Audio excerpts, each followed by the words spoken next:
Welcome, everybody, especially visitors, to this online gathering at the Unitarian Universalist Church of Bowling Green. My name is Tim McGaughey. I'm a member here, and it's a beautiful but kind of cool day here in Kentucky. We are a welcoming congregation, whoever you are, however you identify, wherever you come from, and whoever you love, you are welcome here. Our Sunday services are different each week so that we can honor and learn from our wide array of traditions and belief. Today, our presentation is being done by a group from the church, the Lost Arts Vision Circle. I'm a member of that, and so are several other people, which I will introduce to you before the presentation. And we will talk a little bit about that. Though we each walk our own path, here in this place and now at this time, we journey together in one community.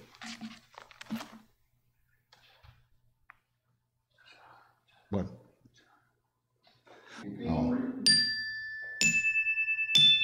All right.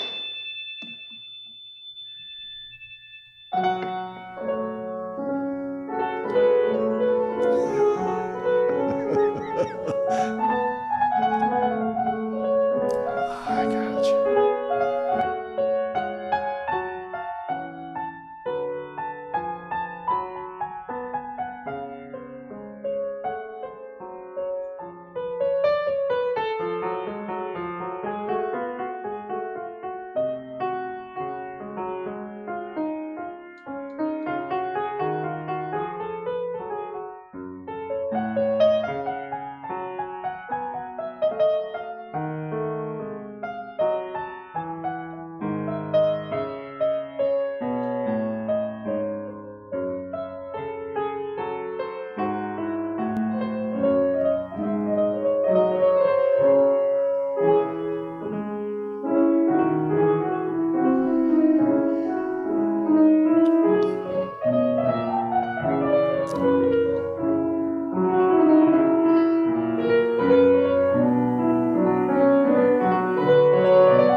Welcome, welcome everyone, especially visitors, to this online gathering of the Unitarian Universalist Church of Bowling Green. My name is Tim McGaughey. I'm a member here, and we're having a beautiful sunny day, but a little cold here in southern Kentucky.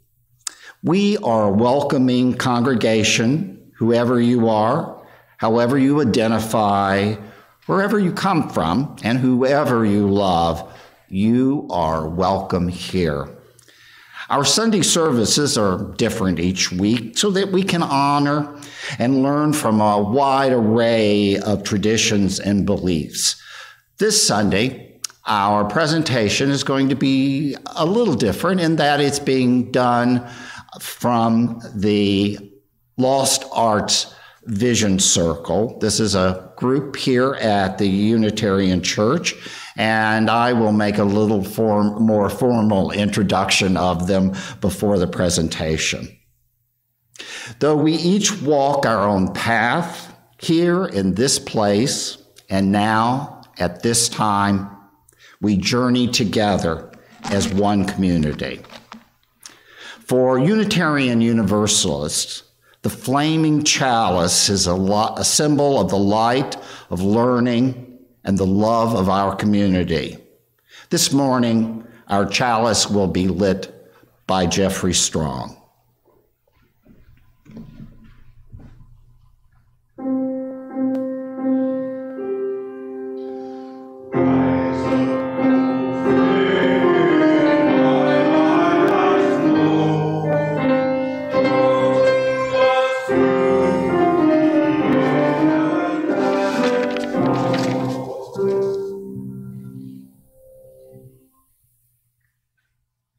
This morning, Jeffrey Strong will be giving our opening reading.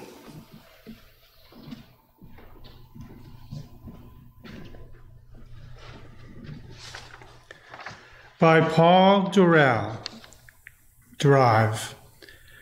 Where does this nebulous, hard to explain, harder to define quality come from? And what is it that, well, drives it? I haven't a clue. Is it essential to what you do? You bet. How will you know if you have it? Because of the way it rides you. Rarely letting you rest, never letting you forget your calling. Drive is merciless, ceaseless, and in the worst cases, heedless. I ought to know. I've been guilty of all that. My own drive is never ending. If I don't write, I don't feel fully alive. I feel as though I'm skipping out on an ancient and time-honored responsibility, regardless of whether I feel equal to the task or not. I also begin to feel like my emotions will explode. Does that make it any easier to face the blank page each day? It hasn't yet. Does it give me confidence, even when a day of hard writing may not? Almost always. Do you need to feel the same drive in order to create? On some level, yes. That is, if you want to mature as an artist. Your drive can be mild, impassioned, or insane, but you should feel it in some measure. It's partly where your inspiration comes from.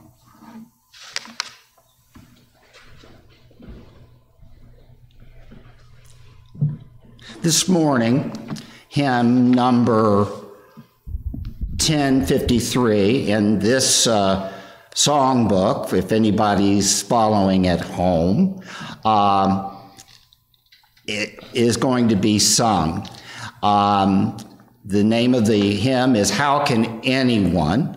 And the leader of this will be Forrest Halford, and followed along with Jeffrey Strong.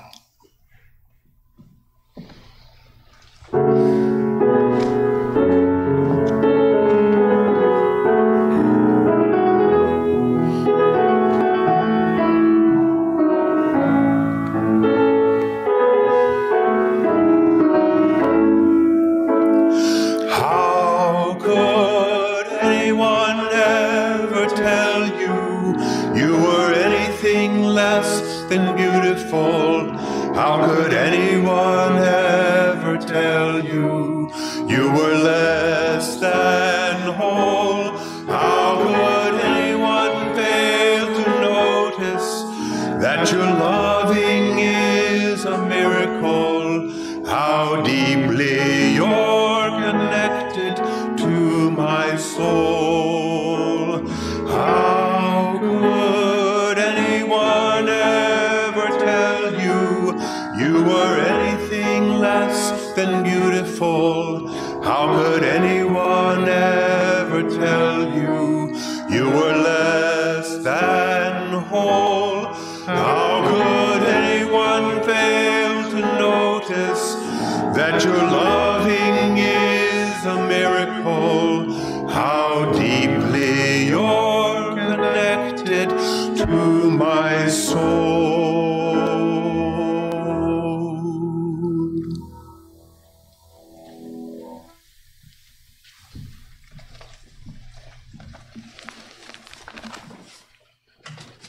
We will now have a few moments of meditation, reflection, and prayer. The singing bowl will lead us into silence. After the silence, we will sing Spirit of Life, and you're welcome to sing along.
Spirit of life, come unto me. Sing in my heart all the stirrings of compassion. Blow in the wind, rise in the sea, move in the hand, giving life the shape of justice. Roots hold me close, wings set me free. Spirit of life, come to me, come to me.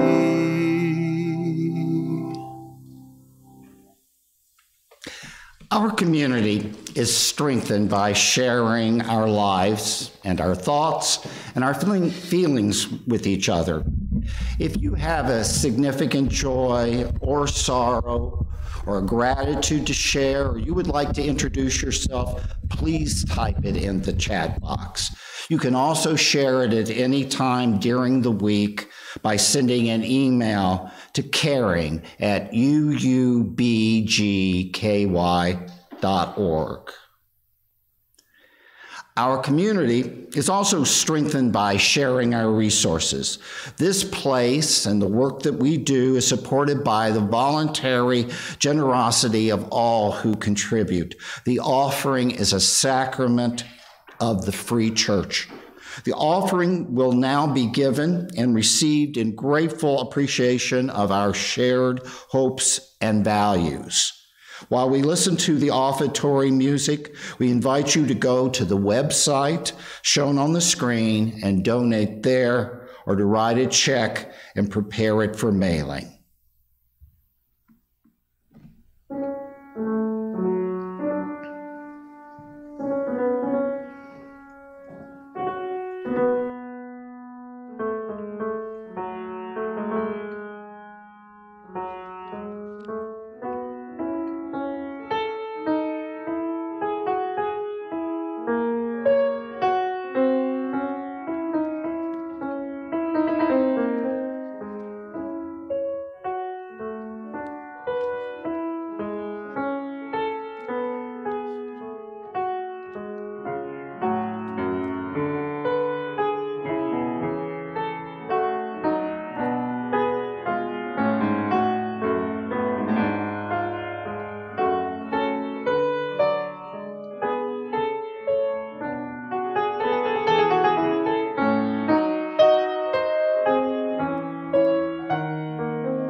We thank you for your generous gifts. May we use them wisely in the service of our congregation and our community. And throughout this week, let us be mindful of each other's joys and concerns, shared and unshared, by holding them in our minds and in our hearts, and by offering a helping hand. Our second reading today will be done by Forrest Halford.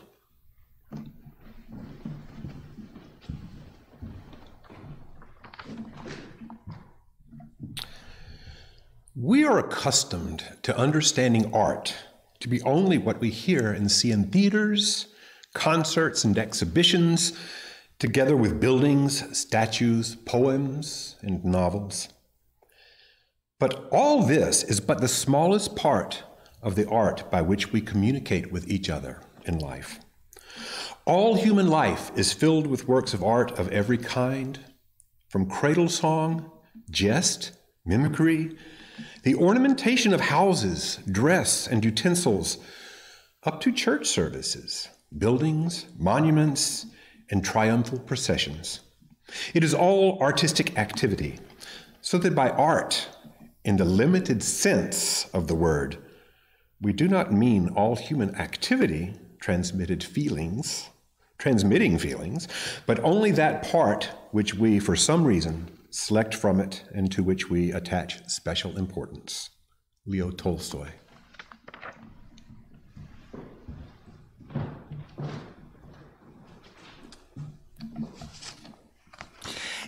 As mentioned earlier, Unitarian Universalists have a wide array of beliefs, and the speakers at our Sunday services come from many traditions. Today, I want to talk just a little bit before we start the presentation about how it came about. Our presentation, which is What Do You Do When Your Muse Refuses to Show, came about by a discussion of our Lost Arts Vision Circle.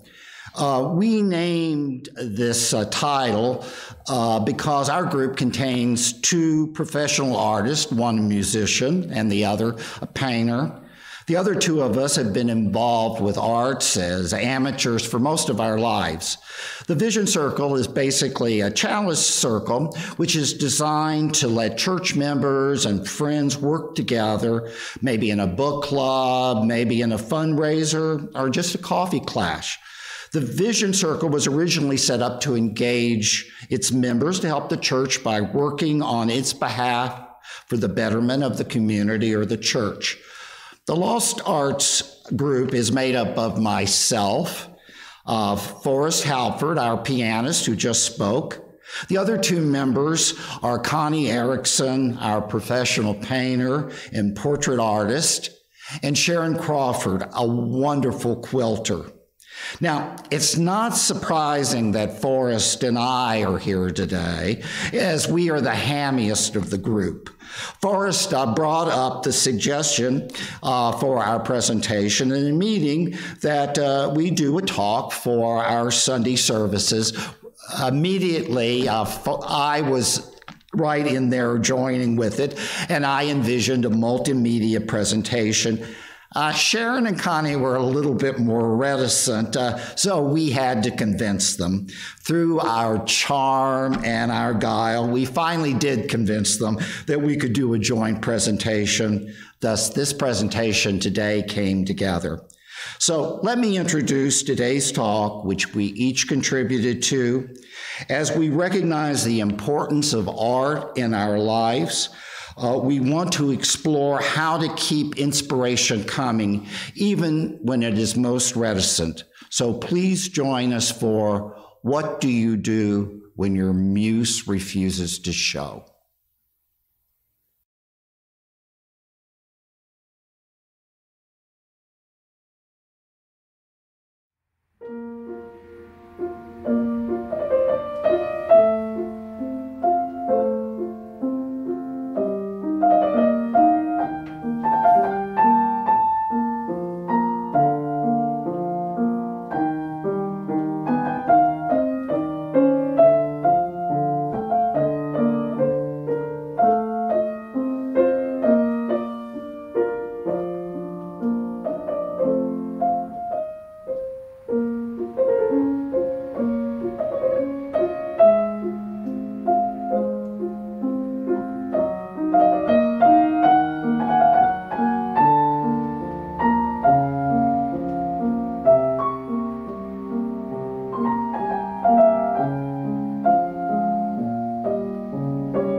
Well, anyway, let me read a letter to you. A letter that Laura Whitcomb, who I don't know, and I don't really know who she is, but in Google, who knows everything, there was this quote about the Muse, and it says, "A letter from a Muse to her poet.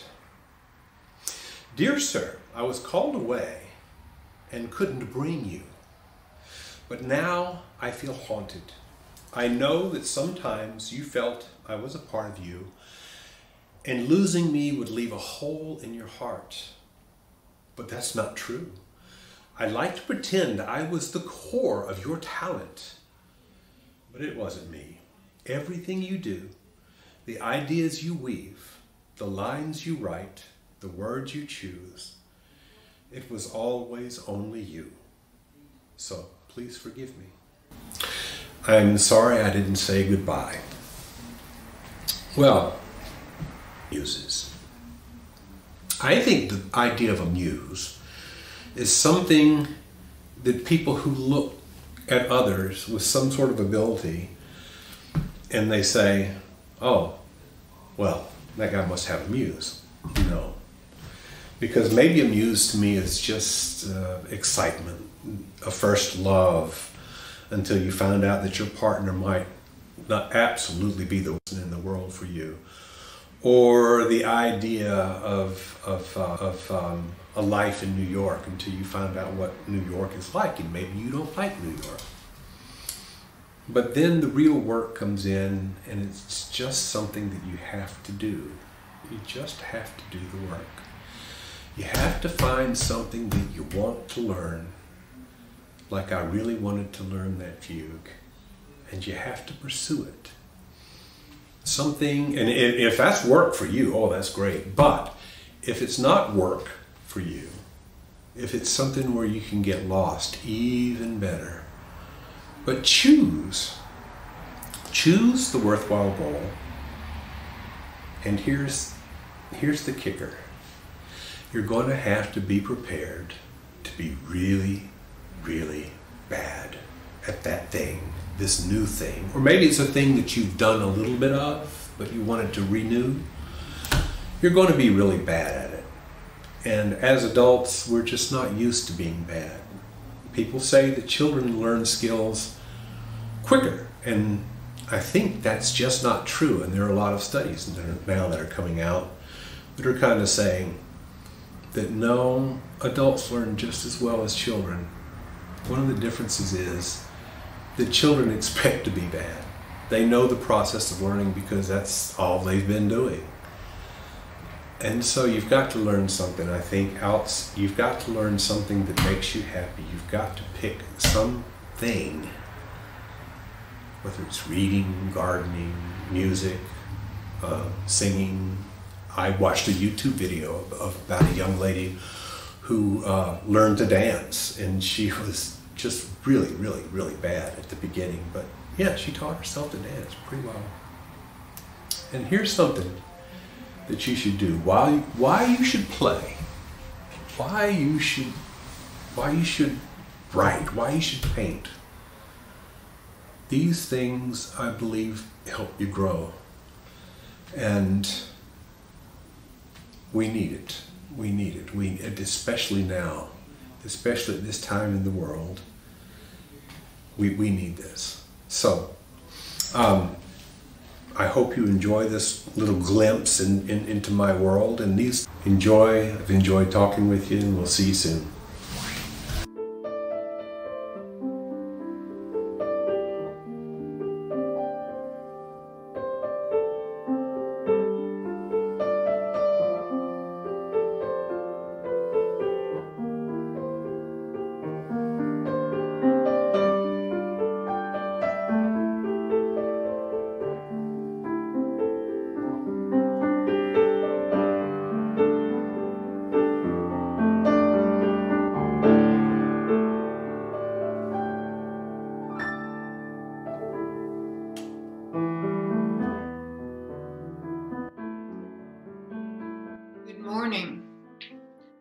What do we do when the muse disappears?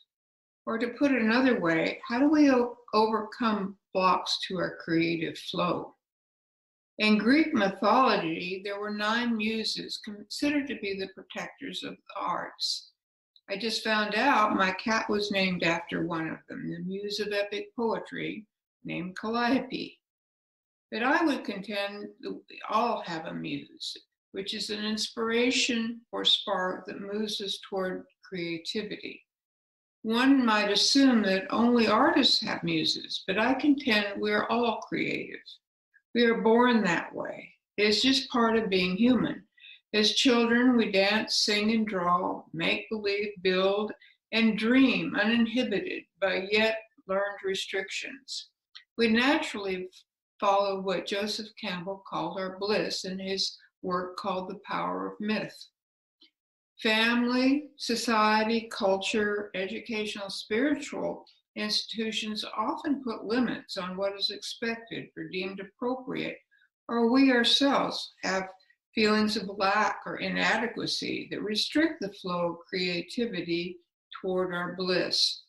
Joseph Campbell would say, then we need to throw off our shoulds. To put it another way, creativity is not limited to people practicing one of the traditional forms of art, or even in the case of artists, creativity is not confined to the exercise of their art. Each one of us has a creative potential which is hidden by competitiveness or success aggression. That's according to Joseph Beuys, a German performance artist and very influential painter, sculptor, and art theorist of the 20th century. Let me share a story that may be an example. There once was a young girl who was inspired by Albert Schweitzer to become a doctor. She studied and worked hard toward her goal. She didn't become a doctor, but did work in hospitals, assisting doctors with their work and research. After years of doing this and being skilled at her work, there still was a sense of discontent gnawing at her. This now mature woman did not know what was causing it, but there it was, sort of empty hole. Then out of the blue, she had a thought about a Russian artist she'd heard about that was teaching evening classes. She didn't know why, but she decided she would attend. There was a spark in the muse, inspiring action or movement toward creativity. But then what did she do? How did she respond? Did that self-talk come to mind? Like I have a heavy schedule or family obligations or it's too late or I'm too old? This is just one example of the possible suppressed dream. In this case, this girl was myself, and I did take the class, and it was the beginning of a long adventure.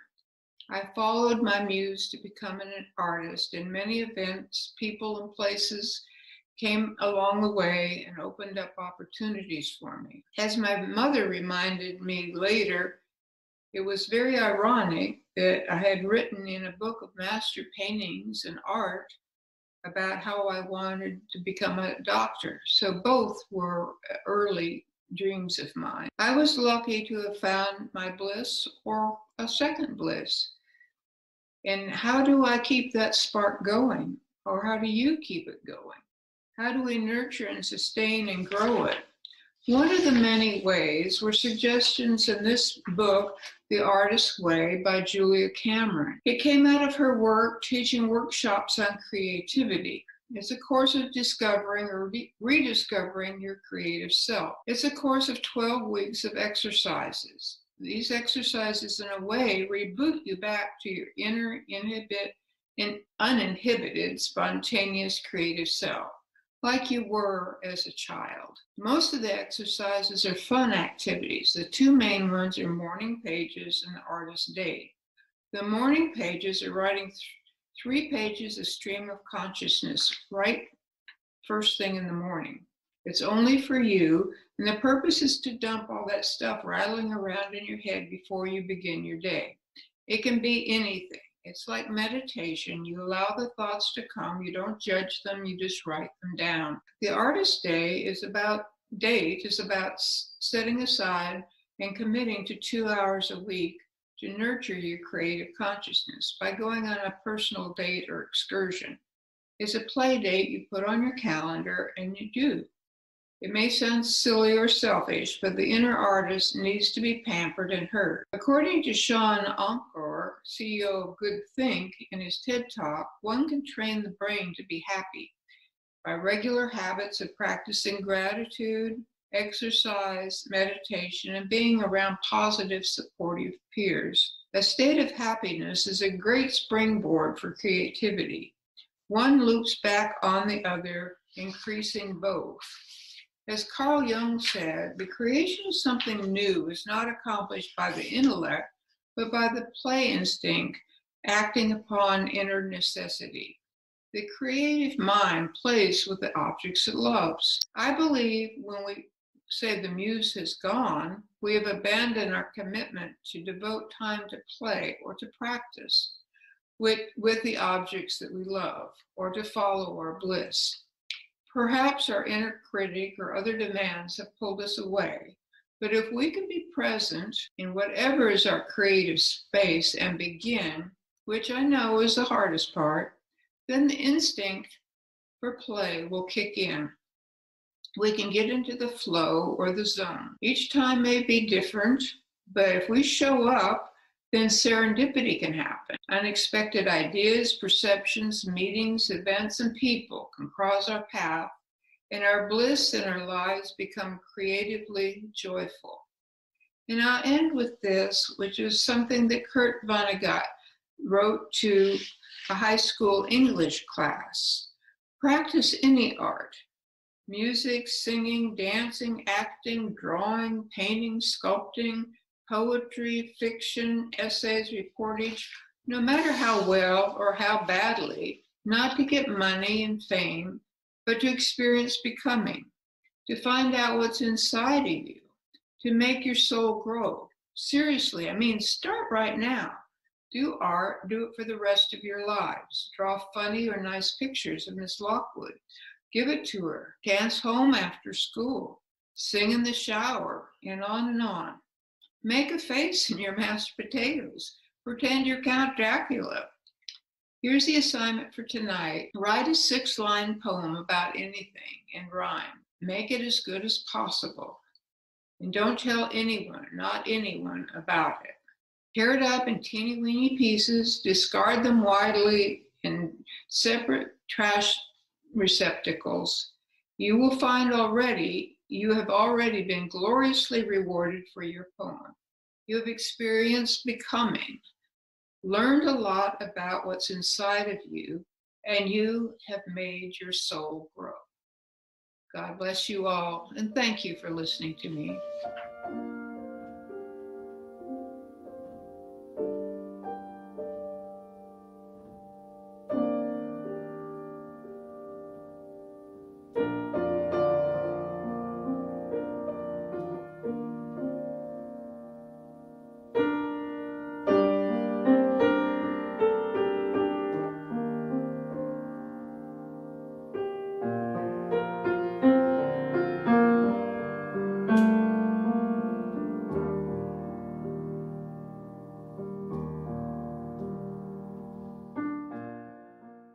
Some of you may know that I'm a quilter. Well, the quilts I make today bear little resemblance to the ones I made in the early 1980s. I'd been to a quilt show at the Kentucky Museum, comprised of quilts made by ladies who worked at what was then first the Derby, then Union Underwear, and now is known as Through the Loom. It was a very antique-looking building, sometime looked like it come from the Industrial Revolution period. The women who worked there could take remnants of the woven fabric that they'd used to make pajamas, boxer shorts, etc., and take them home with them, no charge. They could use them for whatever they wanted. They'd done quilts that showed up in a quilt show at the Kentucky Museum. I loved that show. I thought these women had taken materials that would have been discarded and turned them into very playful and enjoyable quilts. I love that idea. Inspired, I went to the library and checked out books on quilting. I created a quilt using remnants, such as those ladies had used, that now cost $2 a bundle, to make a quilt for myself to try that. It was pretty awful, kind of like Charlie Brown's Christmas tree. So when I saw that one of these ladies was teaching a class for community ed, I signed up. I really wanted to make a quilt for each of our 2 sons. I took the class, enjoyed it, made a quilt that was kind of primitive, but Chris seemed to really like it, so I was hooked. Creating is my chosen art form. I think the same principles apply to all creative processes: dancing, singing, writing, cooking, painting, woodworking, whatever it might be. I was fortunate in a way that many artists are not. I was always encouraged to keep going. Julie Cameron, author of the book, The Artist's Way, reflected that many people want to create, but they're stymied by those who discourage or wet blanket their effort. Or we're told that we can do anything, but when we see how difficult it is, we give up. Sometimes the seeds of creativity fall on fertile ground. Sometimes creativity is discouraged. We have to make our own creativity our priority. Our culture is focused on the end result, not the process of doing. We see an artist's work and don't realize that the beginnings of the process were very different than what we're looking at right now. I've had ideas for quilts that I'd like to make that have rattled around in my brain for years, during which the concept of the completed project might change quite a bit. Nancy Smith, a fellow quilter who apparently didn't have to wait for the muse to show up, reflected, "I've never been at a loss for what to do. The ideas I don't use are like sourdough starter for the next project. There doesn't ever seem to be a wasted experiment." I made a few wonky stars blocks in 2008. They went in a box that got moved to a new house, and I didn't open that box until the spring of this year. When I looked inside that box, I realized that my daughter-in-law, Sarah, who is a real Star Trek fan, would probably like these wonky blocks. And it just seemed like a natural thing. In 2008, I didn't even know Sarah, but now I know she's a great Star Trek fan and that she loves red. So I finished the quilt, I put a red flannel backing on it, and it is going to be her Christmas present. These long overlooked blocks were the starting of a joyful project for me that shows Sarah how much I love her. An artist and quilt artist who has fascinated me since the early 1990s when I first met her as a Caldecott and Coretta Scott King Award winner is Faith Ringgold. She wrote a book based on her quilt, Tar Beach. She came from a long line of artists and women who created from fabric. Her great-great-great-grandmother, Susie Shannon, was a slave, and her job on the plantation was to make quilts. Her mother, Willie Posey, was a fashion designer and a dressmaker who encouraged her daughter's creativity. Many of Faith's quilts reflect her life growing up in Harlem with her parents and her brother. On hot summer evenings, sometimes the family would go to the top of their apartment building, their Tar Beach, when she and her family would look up and see the George Washington Bridge above their heads. Cassie, Ringgold's surrogate in Tar Beach, and BB, her younger brother, would fly over the bridge and the Union Building that her father also helped build, commenting that although her father was called Cat because he could walk those high girders to build that bridge, he was never able to join the Union. Tar Beach was a large quilt. It was about the size of a large twin-size quilt. She reworked the quilt as a book. Typically, she would paint a story on the fabric. Then she would surround the narrative painting with fabric strips where she wrote the story text. Then there would be a quilted fabric border.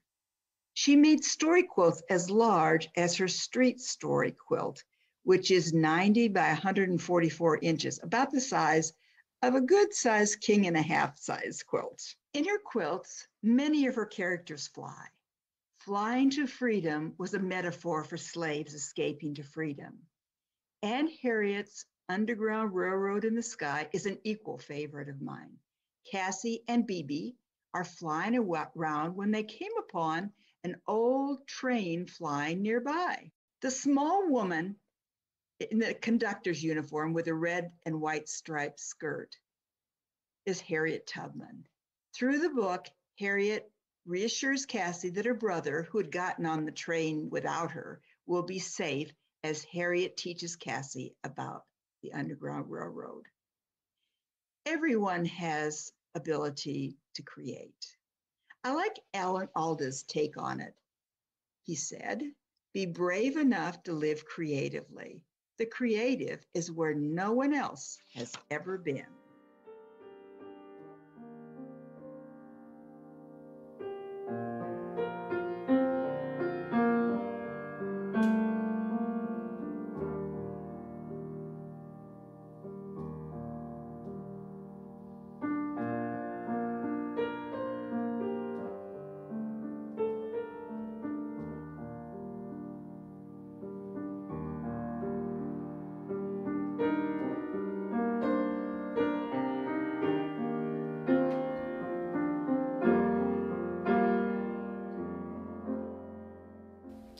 Hello.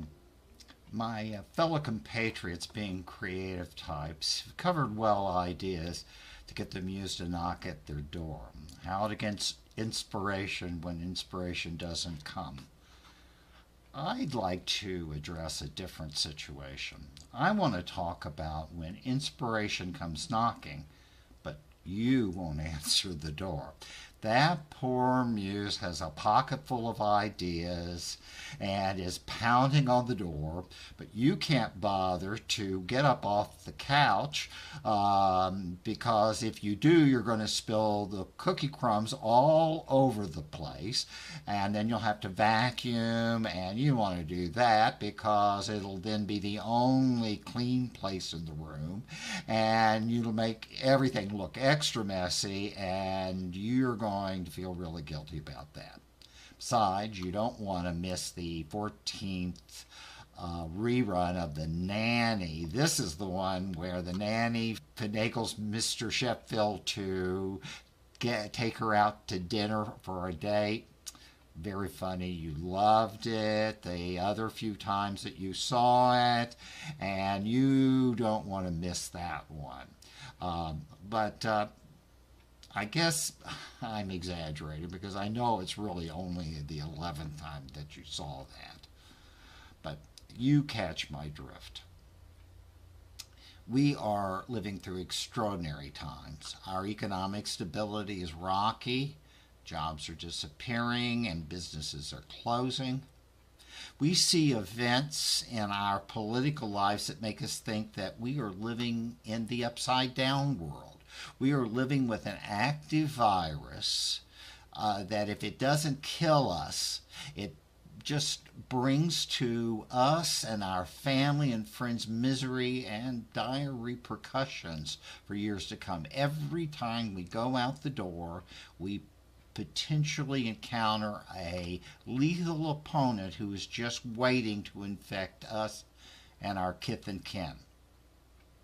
As human beings, we have an amazing mental capacity to normalize the most abnormal situations so we can set aside our emotions and live with these multiple events. But our emotions continue to register these frightening encounters, and the stresses on us continue to build up. Our usual way to combat these stresses has been stripped from us. If you're listening to me now, it's through Zoom or YouTube or some social media. We aren't able to touch or hug or even be with our families and friends. We are living largely in isolation. So it's no wonder that we are feeling increased tension, anxiety, fear, and despair when our very security, both physical and psychological, is at risk. Being creative is not foremost on our minds. keeping cookie crumbs off our bellies and enough in our pantries are mainly what we can muster. And watching the nanny play footsie with Mr. Sheffield does bring a certain amount of comfort. However, if you decide that you want to open yourself to inspiration and maybe just live a little less stressfully, I would like to address a few things I found as I put this talk together. As this talk was for a community brought together by spiritual concerns, I wanted to look to religion to find out ways of addressing these stresses and tensions in our lives. Whether you're looking to find an inspiration for painting or to find a job, let me share a few things with you which might be helpful. Two things I want to address here are detachment and grace. Sounds like a TV show, doesn't it? Well, detachment has a long tradition in both Abrahamic religions and Eastern ones. Islam teaches that detachment is not that you should not own nothing, but that what you own should not own you. Paul tells Christians engaged in secular activities that they must inwardly detach themselves from these pursuits and relationships. Buddha taught that attachments are the very cause of our sufferings. Lao Tzu of the Tao Te Ching said that we must embrace the yin, the feminine, and that means to accept detachment.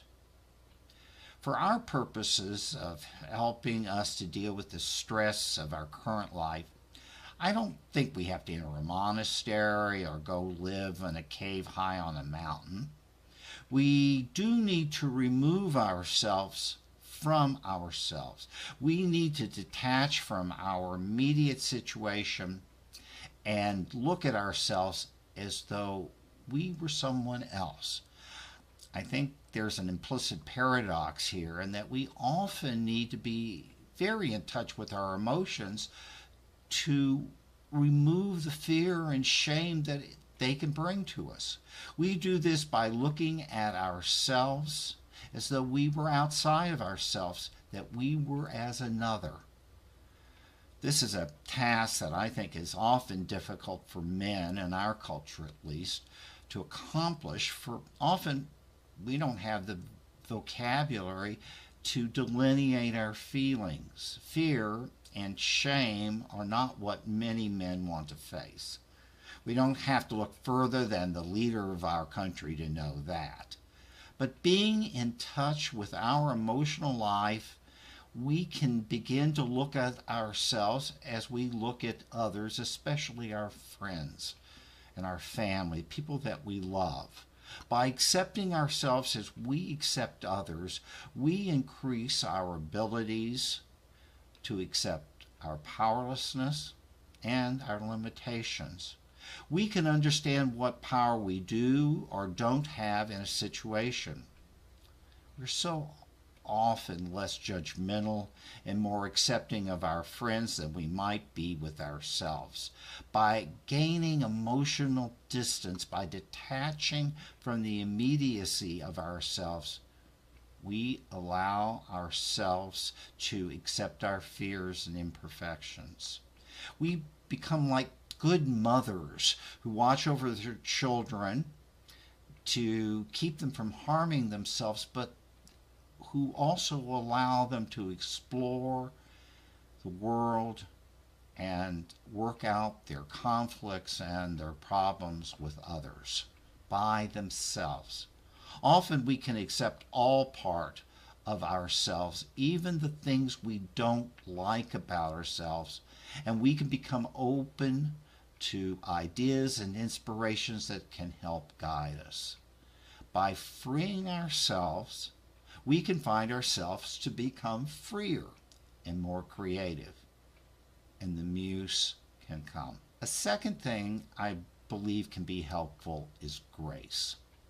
Honestly, I don't think I really understood what grace was, especially in the context of the grace of God. Perhaps because I've always enjoyed knowing the history of words, their etymology. I knew that the word gracious and grace were directly related. I know that someone who is gracious is characterized by charm, good taste, and generosity of spirit. I know that someone who is gracious toward me makes me feel accepted, respected, and worthwhile. So I began to think about that context for receiving the grace of God. I found that in a traditional Christian view, grace is the love and mercy given to us humans by God, because God desires us to have it, not necessarily because of anything we've done to earn it. When I looked, I found that this concept is found across a variety of religious traditions. So why is grace such a universal concept? I don't know that I have the background to delineate such a concept, but I do understand what it means to be human. Everybody I have met or known, those I know from afar and those I know more personally, friend or foe, including myself, have failed at something, really many things. We have disappointed ourselves and others. It seems like the very root of being human is our inability to always want to win, to be superior and perfect. Maybe that's the source of sin, that we are all imperfect. So I believe that whether or not we believe that God gives us grace, we must come to give grace to ourselves. When we do not live up to our goals, we must give ourselves grace. When we fail, we must accept that as human beings, we all fail, and give ourselves grace. When we lose, we must be gracious to ourselves. As we have a current raging example now of what it means not to accept our ability to be less than perfect, we can see the horrible implications of what that does not only to ourselves, but to those around us. And in a national example, we can see what it's done to our whole country. Now, as I say these words, I immediately think of times I've heard similar arguments. And I immediately roll my eyes and think, now, you're going to say that to Hitler, aren't you? Or Stalin or Pol Pot. You pick a dictator. Were they feeling worthy and good about themselves while all those people under their authority were dying? No. But clearly, context here is everything. I know that in our ordinary mundane lives, as we live through the enormous stresses we're going through, detachment and grace will help us survive and flourish a bit more. If we can detach from the immediacy of our emotions and give grace to ourselves and to those around us, our lives will improve.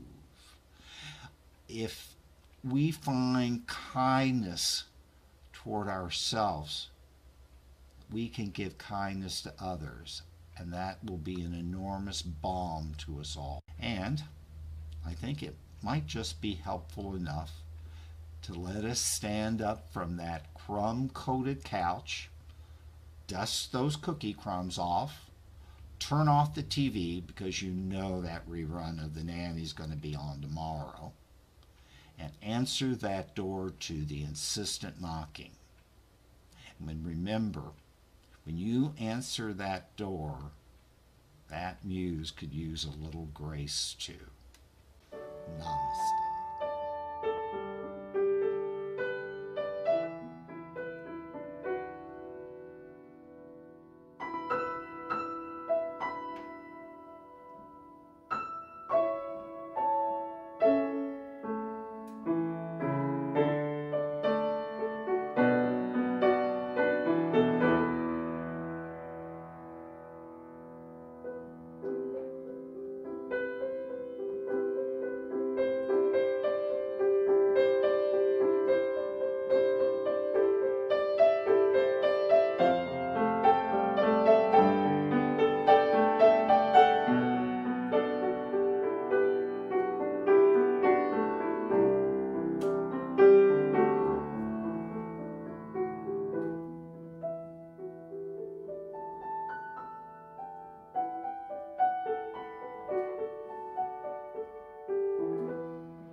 We will now sing number 168, One More Step.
Thank you very much.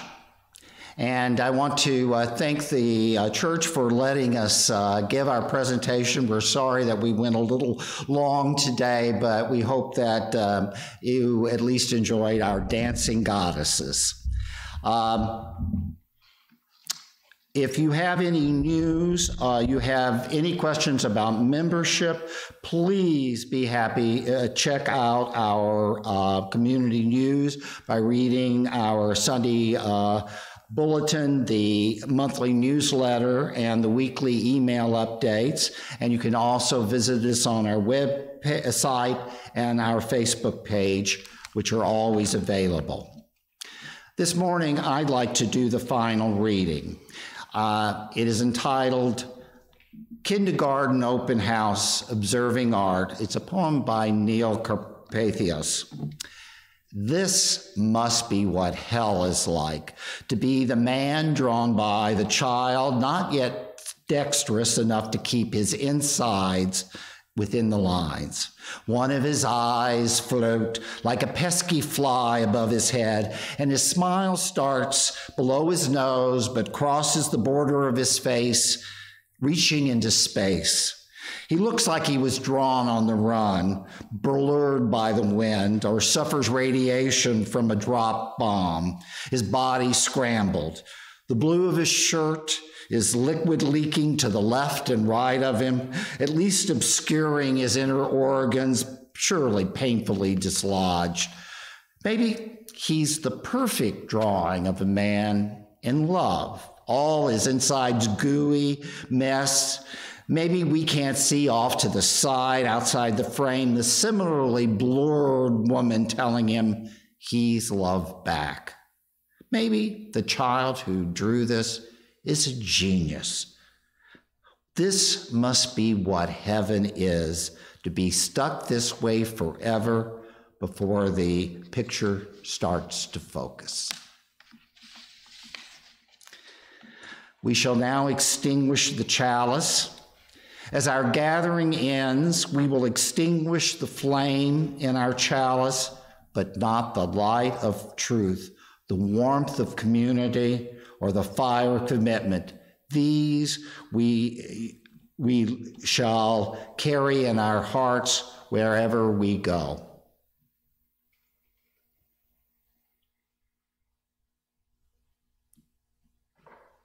Go in peace, go in service to others, go in love.